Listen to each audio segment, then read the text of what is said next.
The upper 20% of the CIA does not believe in democracy. They believe in the perpetuation and the power of the CIA. We are talking a monster here with multiple tentacles. You had said, I make a distinction between the shadow government and the deep state. Could you explain the difference between those two? The shadow government, I consider, is the CIA. It manipulates Congress, it manipulates the judiciary, and the White House. The deep state is this multi-billion-dollar monster like the Department of State, designed to influence congressional and senator representatives, influence their reelection. You got this entire huge monster that's got to be dismantled. The biggest and most important effort in U.S. history. Let's say you got a phone call from Mar-a-Lago and they said, Kevin, we need you down here to brief the president. What would you tell him? Be very careful with the CIA. They're going to have to clean the upper levels of the CIA first and put people that are in line with the change in the reform that the CIA desperately needs. What makes you think Trump can pull it off? He cannot be controlled by them. That's why they've been trying so hard to stop him and remove him. Are you worried about his safety? Yes, and Bobby Kennedy too. Based on the history of what I've seen in the CIA, they will try to get rid of them because the CIA knows it could be their demise. So they're under serious threat. Congratulations on the book. It's called Twilight of the Shadow Government, How Transparency Will Kill the Deep State. It was a bestseller on Amazon, sold out. But that's not why I wrote the book. I wrote the book to get this truth out there to the American people. They take my royalties, fine. I made all these decisions ahead of time. I don't care what they try to do to me. It's too late. The entire world knows what they did. I'm at peace and happy about that.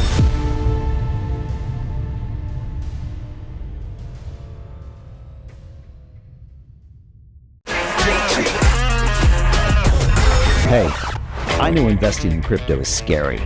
It takes a real leap of faith because there are so many scams, rug pulls, and bad actors out there. It's a dangerous business, which is why 95% of people lose all their money.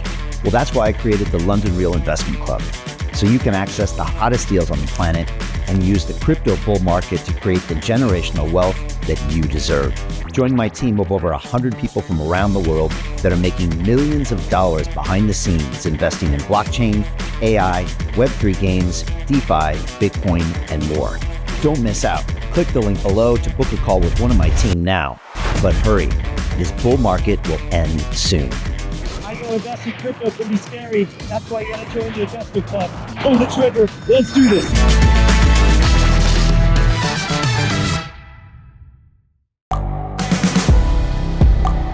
The world is changing.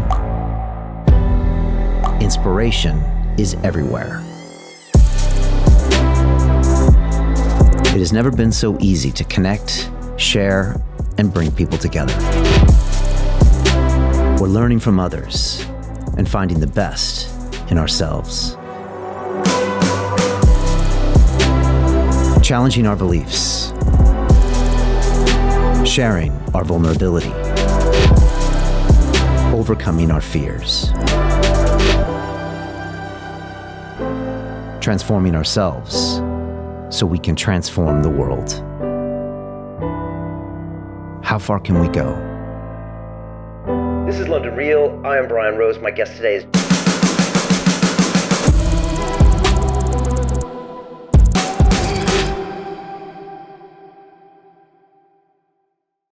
This is London Real. I am Brian Rose. My guest today is Kevin Shipp, the former CIA officer, anti-terrorism expert, and author.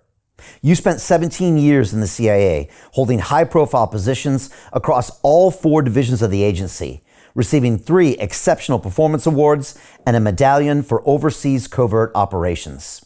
In 2011, you turned whistleblower to expose the CIA's abuse of the state secrets privilege. Your new book, Twilight of the Shadow Government, How Transparency Will Kill the Deep State, looks at how the agency has strayed from its original mission to provide accurate intelligence to the American president. The book also exposes how the CIA exerts massive unchecked control through secret alliances with Wall Street, big media, the drug trade, and even the blackmail of senior political leaders. Kevin, welcome to London Real. Thanks for having me. Great to be here. Kevin, great to have you here. I just wanted to cut straight to it. Let's say you got a phone call, right after this episode from Mar-a-Lago, and they said, Kevin, we need you down here to brief the president. and they pull you into his office and you got 20 minutes one-on-one with him. Maybe Elon's there too. And he says, look, Kevin, you got 20 minutes. What do I need to know when I go in there based on everything you know? What are my blind spots? What is the 1 or 2 or 3 things that I need to have an eye out so I can get what I need to get done in the next 4 years? What would you tell him?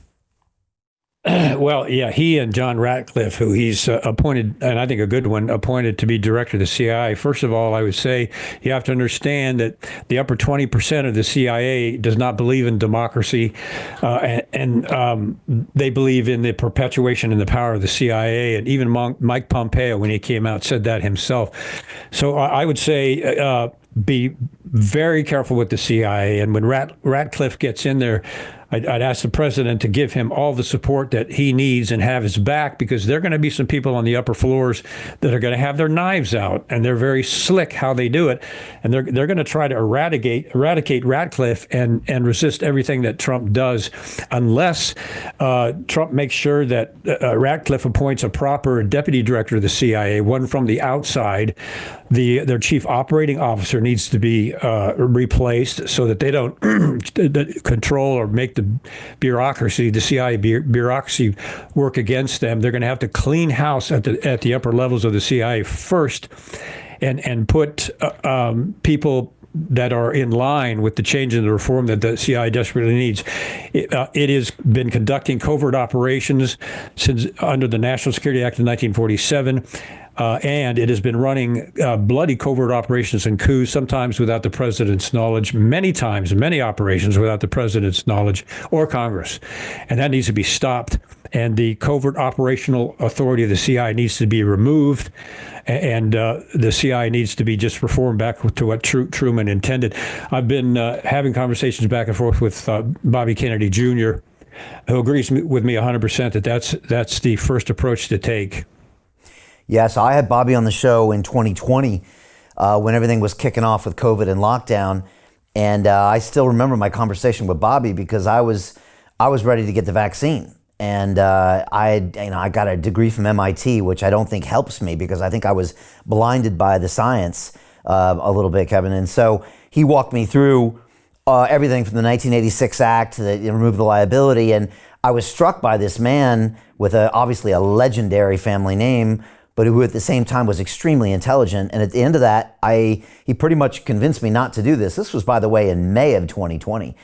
And I further had him back on when he published his book, The Real Anthony Fauci, and then to watch everything that's happened in the last year or so. I mean, it's like a superhero's Avenger movie, really. And maybe even proof we're in a simulation here, this dream team that's been exposed. But I know Bobby likes to quote, I think, JFK, who I believe said that that agent should be scattered into a million pieces. I believe that's what he said after the Bay of Pigs and the pressure that he got. Am I quoting that right? And does Bobby really feel that way because of his uncle's really vehemence for that agency? Absolutely. He feels that way 100%. And so do I.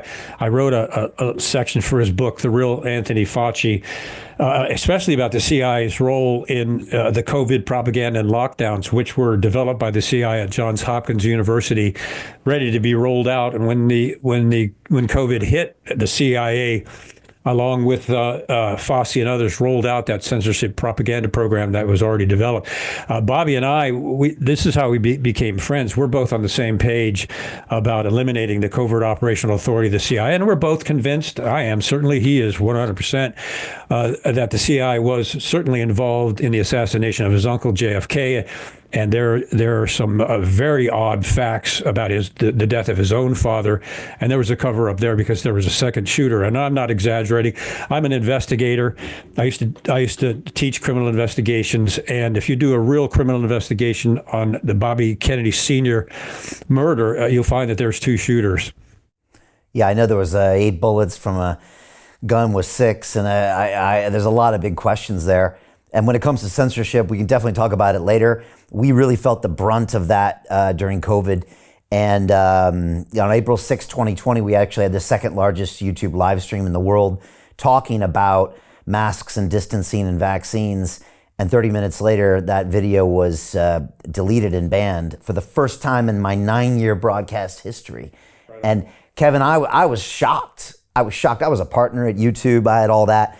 And we went down a pretty dark road. We made a whole movie about this called We Will Not Be Silenced that talks about what happened. And later I got to meet Mike Benz, and he kind of explained some of the things behind the scene that was going on with the government. But Kevin, I didn't get that it was the government. I thought it was YouTube. And I remember people trying to say that Alphabet has investments in the vaccine companies, and it never really made sense to me. But of course, later with Twitter files and then with people like you out there, we could see that there's probably a lot of the people in the government that were doing that.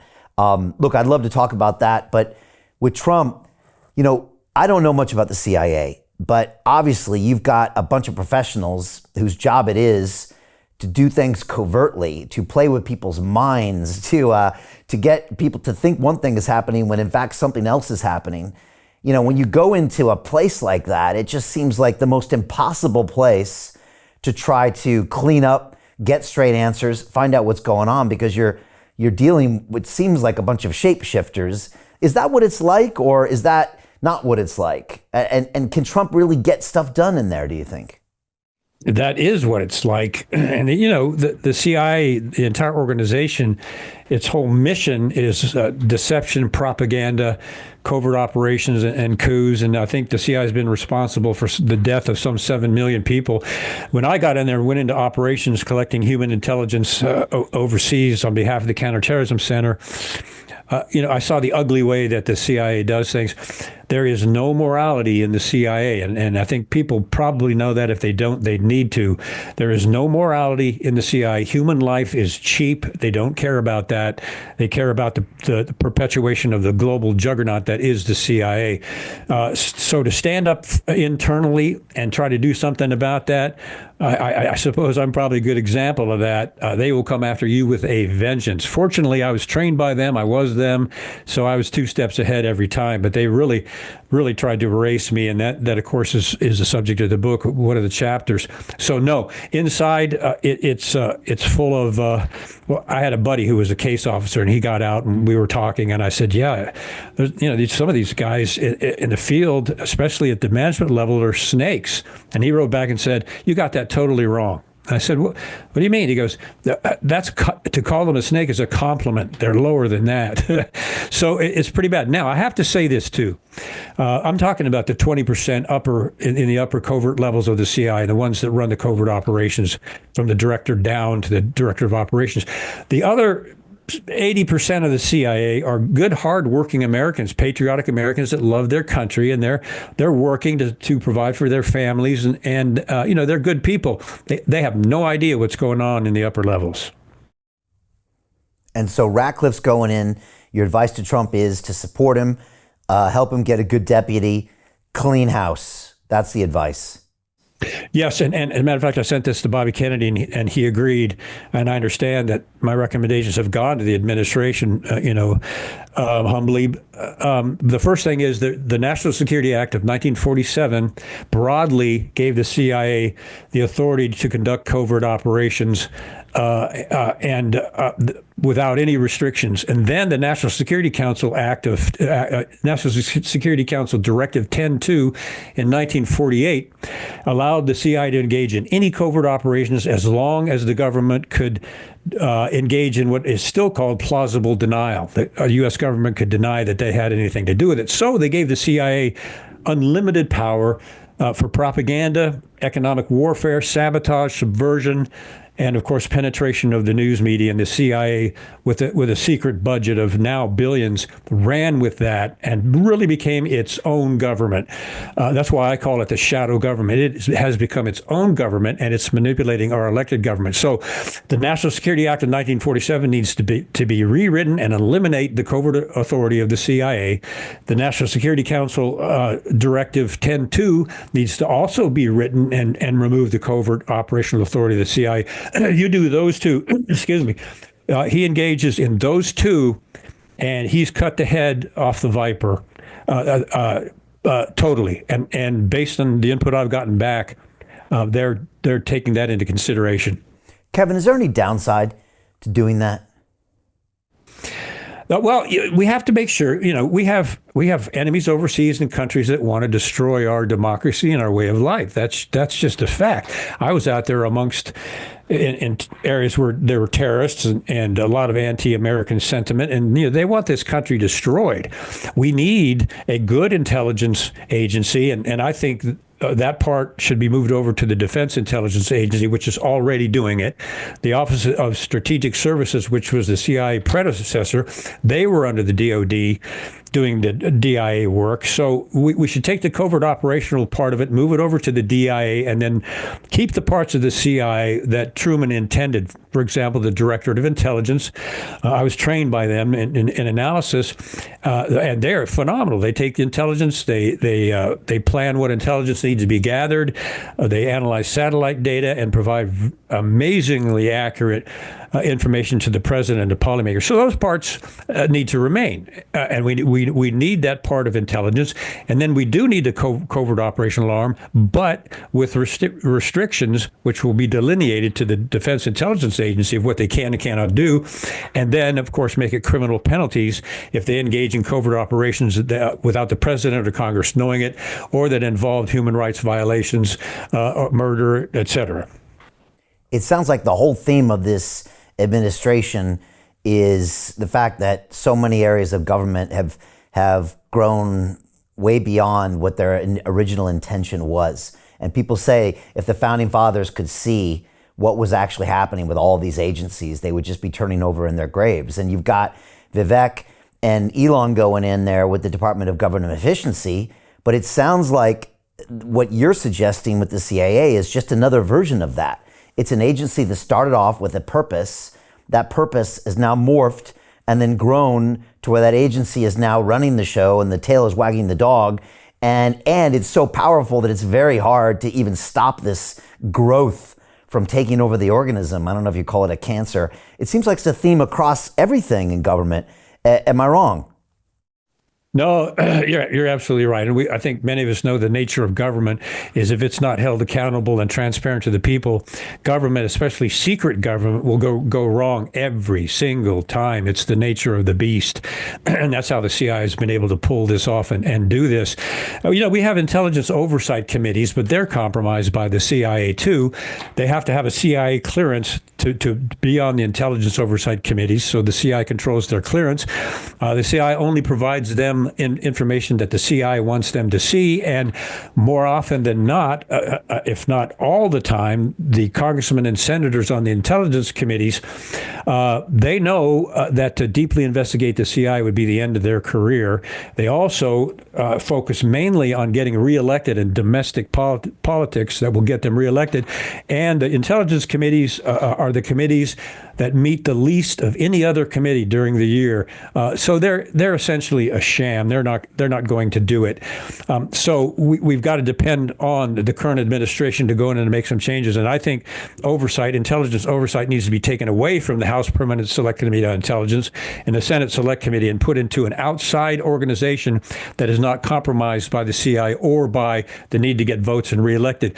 And I'll finalize that point with this. Senator Frank Church was the last senator to scrutinize the CIA. And you remember the Church committees and all the ugly things that came out of that, which were just the tip of the iceberg. The CIA contacted Church and said, if you keep this up, we're going to destroy you. Well, he was a very good, honest man. He had presidential ambitions, but he was an honest man. There's a book just published called The Last Honest Man, which people, I think, should read, and it's about Frank Church. Well, the CIA followed through on their promise, and they defamed and discredited Frank Church. And 3 of the witnesses that were going to testify to the Church committee were murdered before they could testify. And then Frank Church was maligned, and he lost his election, and that was the end of his political career. And it was over him. So on the select committees, these congressmen and senators know that if they dare expose anything that the CIA has been doing, it'll be the end of their political career as a congressman or a senator. What makes you think Trump can pull it off, and what's the probability that he does it? The great thing about Trump is, now he's sometimes like a bull in a china shop.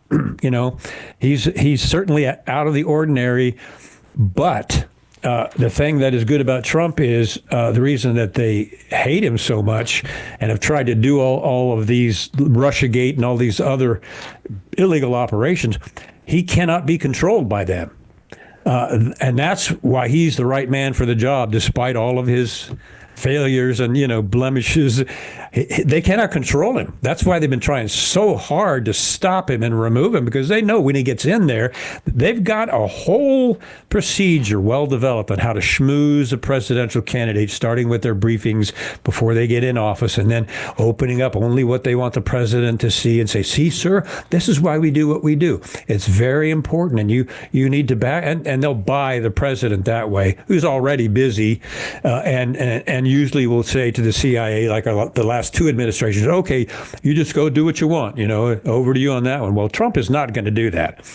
And that is why 42, again, the same 42 senior intelligence officers and the deputy director of the CIA, Mike Morrell, have again written a letter stating, and all of them signing, that Donald Trump is a threat to America and a threat to democracy. The same 42 that claimed, Hunter Biden's laptop was Russia disinformation when they knew darn well it wasn't.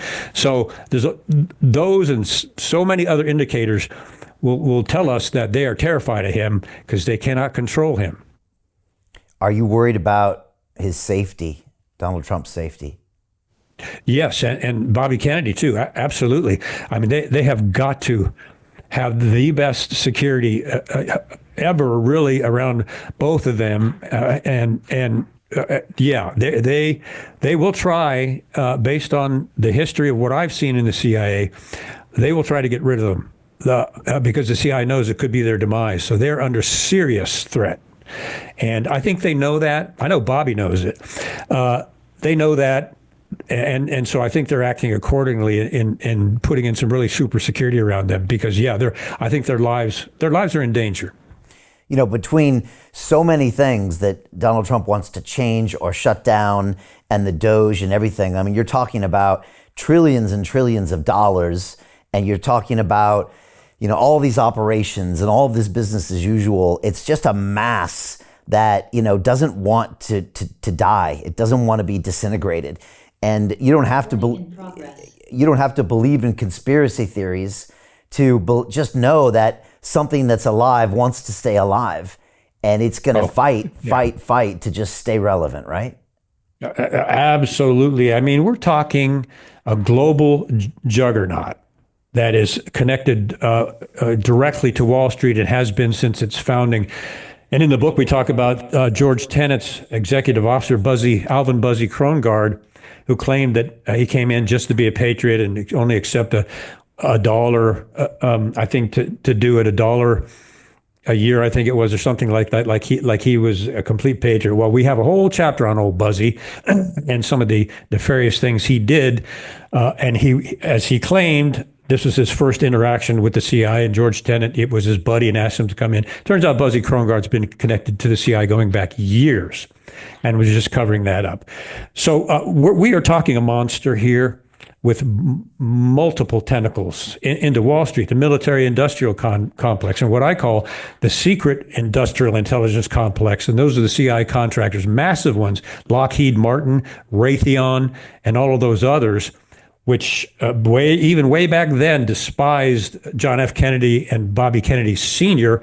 and wanted them out too, because they were starting to scrutinize their corrupt practices. So you got all of that, this entire huge monster that's got to be dismantled. Probably nothing. The biggest and most important effort in our government in U.S. history. It's just incredible we get to watch this in real time, and the whole world is watching as well. There was definitely a lot of anxiety over here in Europe. I spent time in the Middle East. All eyes were on this election. I'm still pinching myself to make sure it actually happened when I wake up every morning. Me too.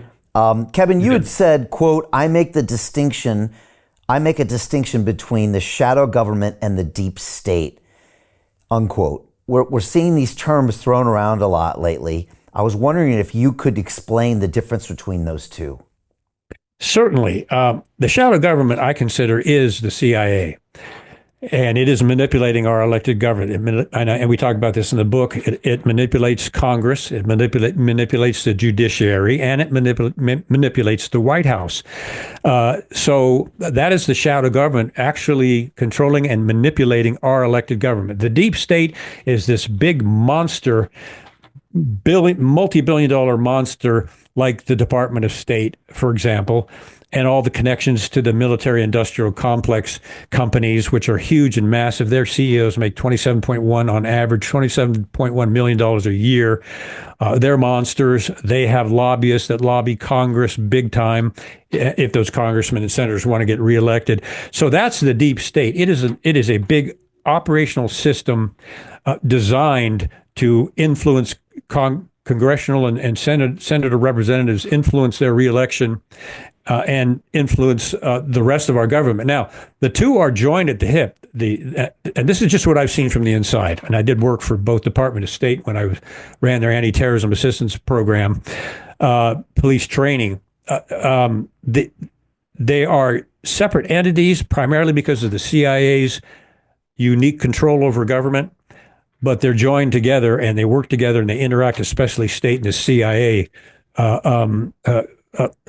basically like Siamese twins. So that's the deep state and the shadow government, and I consider them separate entities, but they're both connected, obviously, in doing the things that ultimately, like Ukraine, for example, Department of State was in there helping the CIA with a coup in Ukraine. Prime example, they do work together.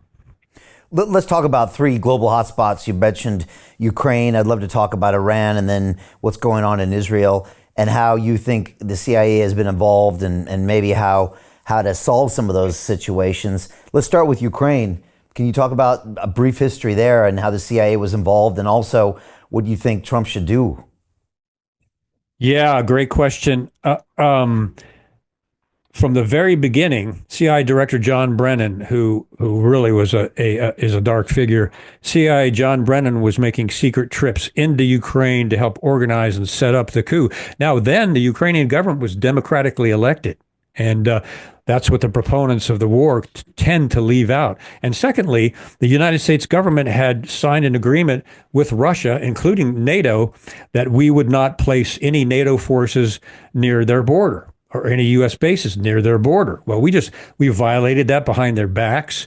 John Brennan went in there to help set up the coup, and then the diabolical Department of State Victoria Nuland was in there working with George Soros NGOs to help the overthrow and the coup also, and put in place Zelensky as their candidate of choice. And that's how that went down. I think Trump is the person to stop that. And I think he's also the person to get all of them to a peace deal table, first by taking Ukraine off of its aim and other countries' aim to put it into NATO. We made an agreement. We signed it with Russia. We need to go back to that agreement and assure them that we're not going to put NATO troops or forces or anything or Ukraine in NATO on their border. We have to do that. We never should have done that in the first place. That's what caused this mess. So I think Trump, knowing that, and plus his cabinet appointees knowing that, I think he can go in and negotiate between the two based on what I just told you. And some of the illegal things I think were done there that started a bloody war. And as I said on a recent interview, the CIA could care less about human life. They do not care about human life one bit. They want to take over Ukraine. They want their puppet government in Ukraine with Zelensky.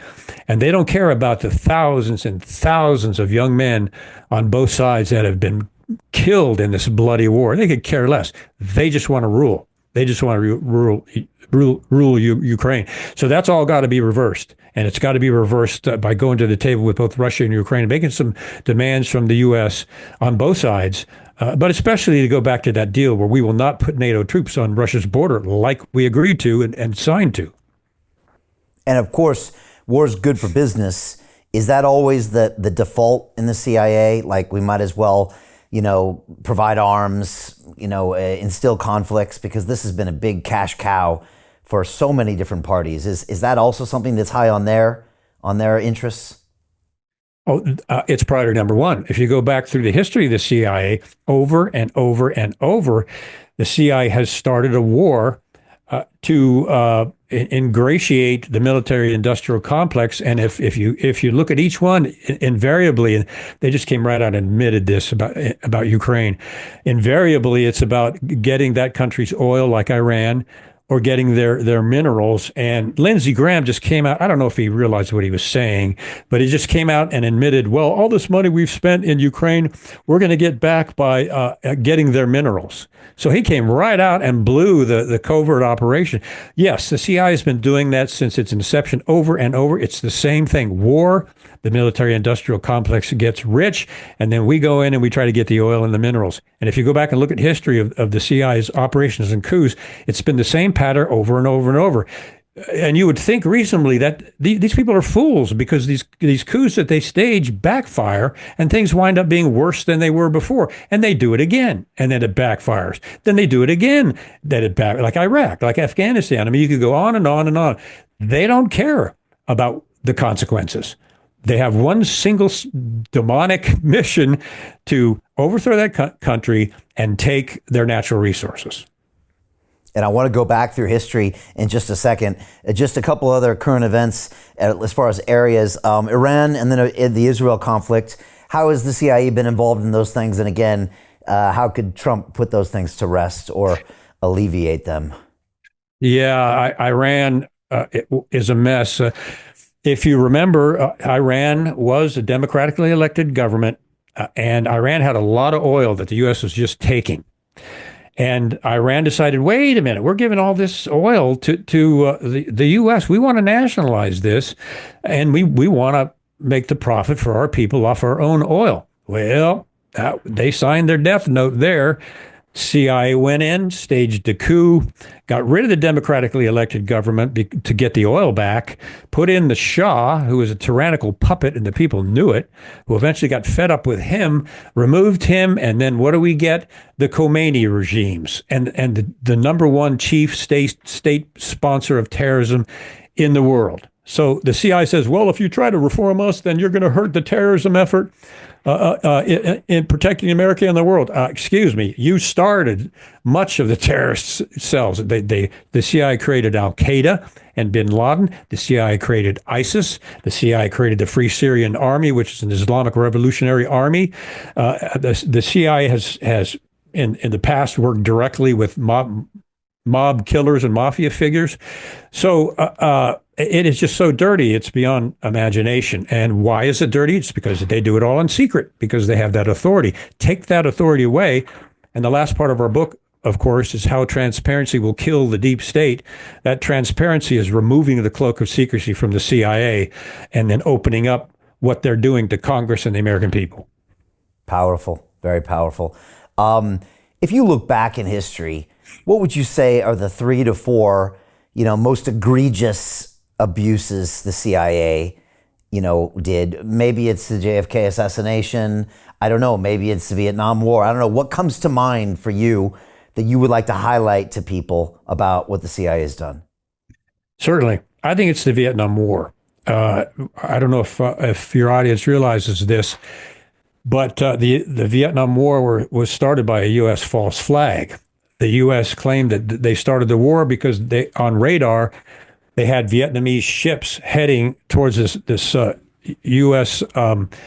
Naval vessel, and these Vietnamese boats were going to try to destroy this U.S. vessel. Well, it turns out that never happened, and the CIA doctored the radar and put those boats on there when there was no attack from Vietnam, and they started the war based on that, based on a lie, which is what they do best.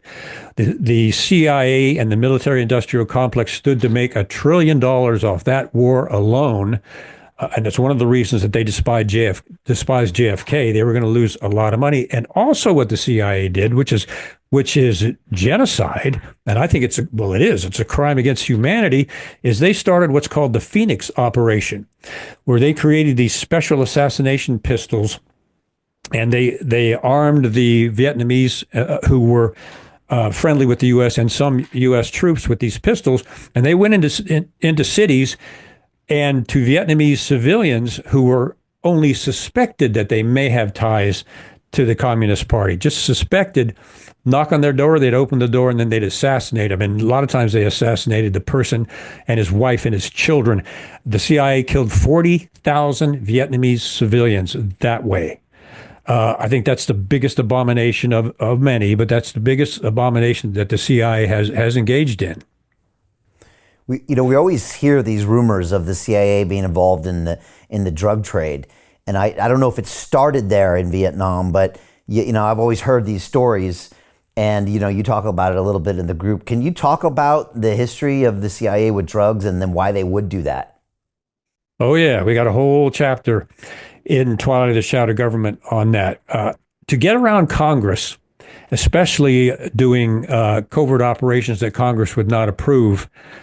Ted Shackley is in our book, and he ran this whole operation. They created what you could call a private CIA, where they took millions and millions of drug money and ran it through Vietnam. And this also goes all the way up to the Iran-Contra, where they were running cocaine into the United States.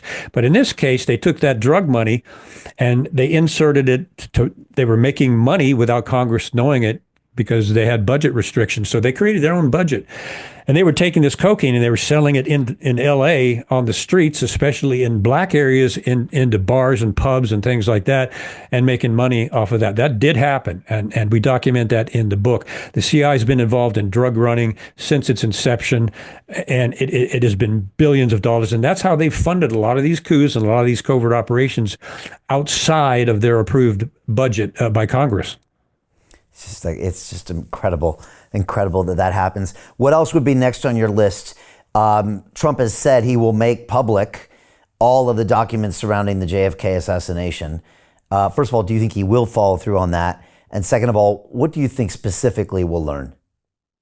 Well, I hate to let everybody down, and I think Trump will do that. And I know Bobby Kennedy, because Bobby Kennedy's got the guts to do it, and that's what you need. But you got to understand that when the CIA did this operation, as they've done many before, like MK Ultra, prime example, as soon as the operation was done, they destroyed all the files. They didn't have this elaborate plan to kill JFK and then say, okay, now that it's done, let's make sure that we retain our records. No, they're gone. They'll never get those records. The 5,000 are probably innocuous stuff, kind of tandemly on the outside, but it's not the real thing. They were destroyed, and they're never going to be seen by anyone. MK Ultra is an excellent example. The torture mind control program. Just before the Church Commission, Richard Helms, the director of the CIA, destroyed 10,000 documents and videos involving MK Ultra before the Church Committee could get their hands on them. So these documents are destroyed. Will we learn anything about that JFK assassination? And what do you think happened? Or what do you know happened? We are starting to, through some good investigative work. We do know now that the CIA, James Angleton, who was another dark figure, their head of counterintelligence, James Angleton had created what's called a 201 file on Lee Harvey Oswald. So he was a CIA asset well before Kennedy's assassination. And part of that program with the 201 file under Angleton was a program called ZR Rifle. And with ZR Rifle, Angleton was collecting the names of assets, double agents, and others that if they decided that they weren't playing by the rules or the goal of the CIA was after, they would go in and they would assassinate that person. And they had a 201 file on Oswald. And it's funny how things come out, because they found out Oswald was on the CIA payroll in Japan from the CIA station's accounting office, where the CIA forgot to look to destroy documents. And they have the payment receipts that the CIA paid to Oswald as a CIA asset. Jack Ruby was running guns to Cuba on a CIA gun running program with the mafia. So there are so many facts now that are coming out that indicate clearly that the CIA was involved in that in conjunction with the mafia, but the CIA ran the program. And the most, this stuff gets so ridiculous, but people believe it if they hear it enough. So Alan Dulles was the arch enemy of John F. Kennedy. Alan Dulles, the first CIA director. And he's the one that smuggled the Nazis in and falsified their files to President Truman. Dulles ran these Nazi SS scientists in, who, by the way, started NASA in our rocket program. He smuggled them into the United States illegally. So from its inception, the CIA was already doing secret programs without the knowledge of the president. Well, JFK got fed up with that. He got fed up with not being told everything about the Bay of Pigs. And Kennedy was also trying to establish relations with Castro, and he had become relatively close to Khrushchev because neither one of them wanted annihilation through nuclear war.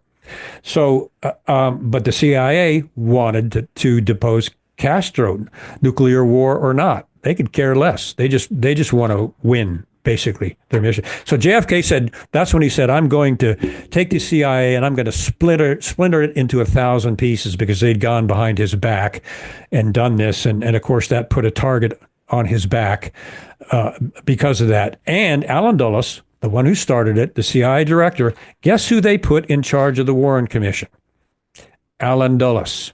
The CIA ran the Warren Commission, and they used the CIA secrecy agreement to threaten CIA employees that they couldn't talk about anything classified, or based on that secrecy agreement, they would go to prison. So nobody would testify from the CIA, and the ones that they let through were coached by Dulles to the Warren Commission. So the CIA had control of the entire thing. It's fascinating. And then a few years later, there was a president called Nixon who had to leave the office because apparently, even though he was way ahead in the polls and had a seriously commanding lead, he was sending a couple of goofballs in to spy on the Democrats. Can you talk about what actually happened, and was the CIA involved there? Yes. Oh, they certainly were. We have a chapter in the book on that. Nixon had come out and said, Nixon had seen what the CIA had done, and he had come out and publicly said that he's thinking of doing something about the CIA, that it's doing things that are not illegal. That's the first thing. The second thing is Bob Woodward, the alleged greatest journalist of all time.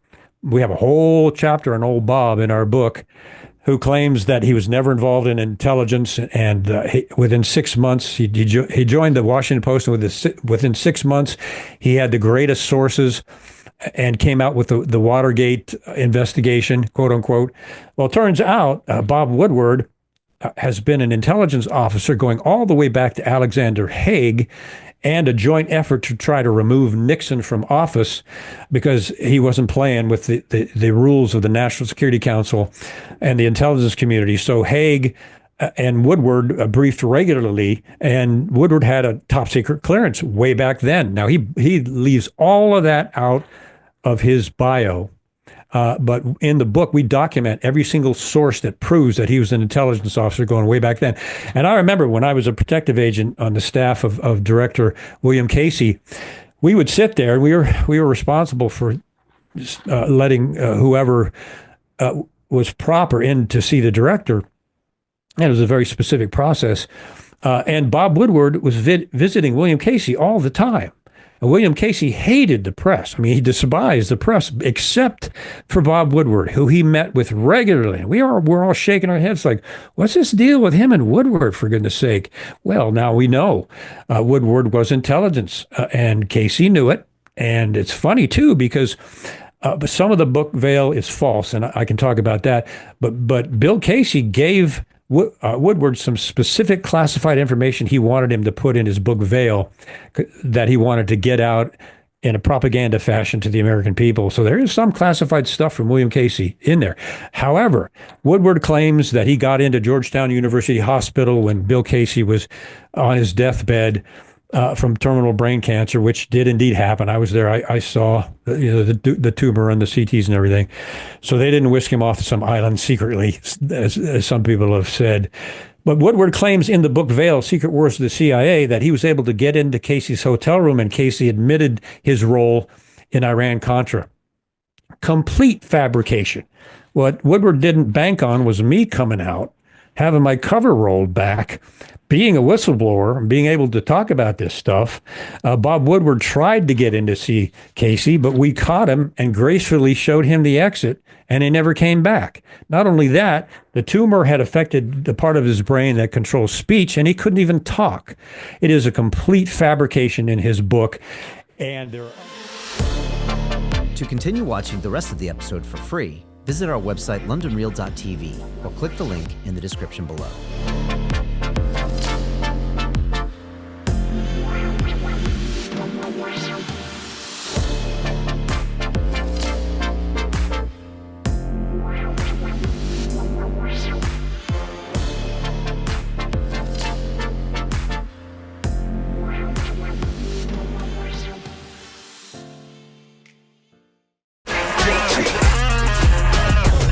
Hey, I know investing in crypto is scary.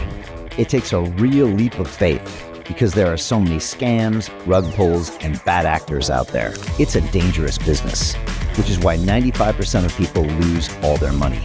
Well, that's why I created the London Real Investment Club, so you can access the hottest deals on the planet and use the crypto bull market to create the generational wealth that you deserve. Join my team of over 100 people from around the world that are making millions of dollars behind the scenes investing in blockchain, AI, Web3 games, DeFi, Bitcoin, and more. Don't miss out. Click the link below to book a call with one of my team now. But hurry, this bull market will end soon. I know investing in crypto can be scary. That's why you gotta join the investment club. Pull the trigger. Let's do this.